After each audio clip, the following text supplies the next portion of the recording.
Hova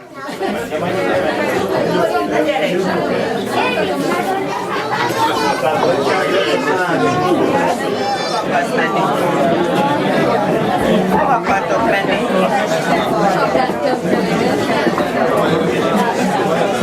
Én Nyulas Ágnes vagyok a Cerfabella könyvkiadótól. Minket ért a megtiszteltetés, hogy ezt a gyönyörű könyvet kiadjuk. Ilyen szép háttérrel szerintem még soha nem beszéltem, ezek az illusztrációk a könyvből, amiket Zita készített. Szokták tőlünk kérdezni, hogy miért választunk és hogyan választunk ki egy könyvet. Ebben az esetben ez úgy történt, hogy az Aranyvackor pályázatra beérkezett pályamunkákat olvastuk.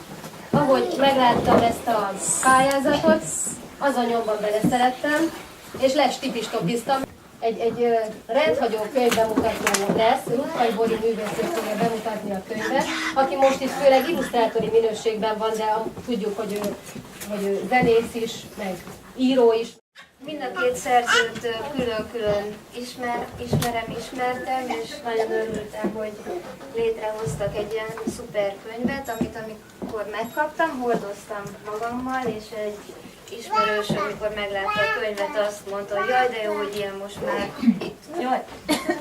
itt is van nálunk már, mint hogy Magyarországon, és akkor értettem is, hogy részben arra gondol, hogy én is pár évvel ezelőtt, vagy hát már jó pár évvel ezelőtt láttam külföldön ugye szép könyveket, amik újrahasznos illusztrációkkal voltak megáldva, de ugye ennek a könyvnek nem csak a technikája, hanem a témája is az újrahasznosság.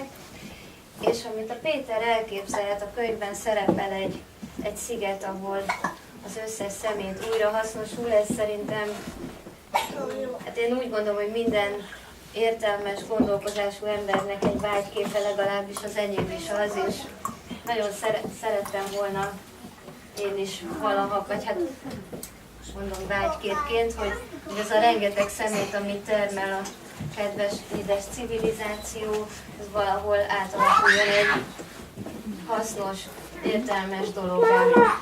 Sárikának külön gratulálok fotogén részvételéért, és az Zitának meg, hogy nagyon-nagyon szépek a kompozíciók, teljesen átláthatók, gyönyörűségesek, koloratívak és őrületesek, és a Péternek meg, hogy ezt a témát szépen és ügyesen feldolgoztam.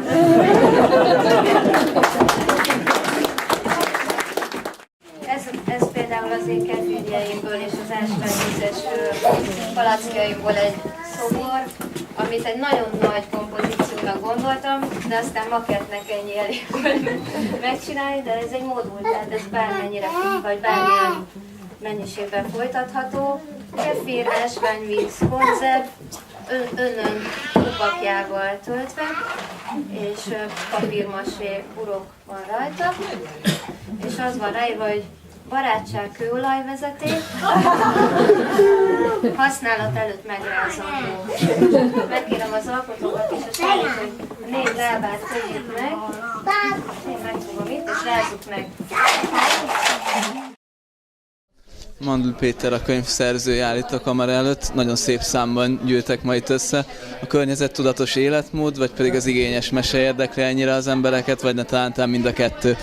Hát ezekre inkább az emberek tudnának talán jobban válaszolni, mint én. Én azt gondolom, hogy az emberek örömmel vesznek meg egy olyan mesekönyvet, ami egyrészt igényesen és jól is néz ki, másrészt pedig egy olyan témája van, ami miatt inkább örömmel veszik meg, és nem csak egy másik mesekönyv, hanem valami, ami kvázi valamit amin keresztül valamit magyarázhatnak a gyerekeknek, vagy valamire rámutathatnak.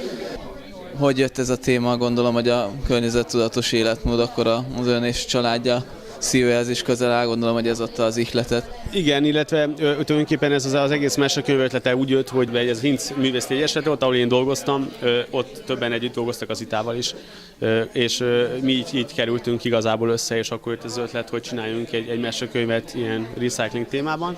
De ez egy nagyon szerencsés találkozás volt, mert az ő képei tényleg nagyon jól visszaadják azt a világot, amit én igyekeztem szövegben összefoglalni erről a témáról, ami a recyclingről szól, újrahasznosításról, de talán nem egy ilyen nagyon didaktikus formában, hanem egy mesébe rejtve, ha lehet így mondani.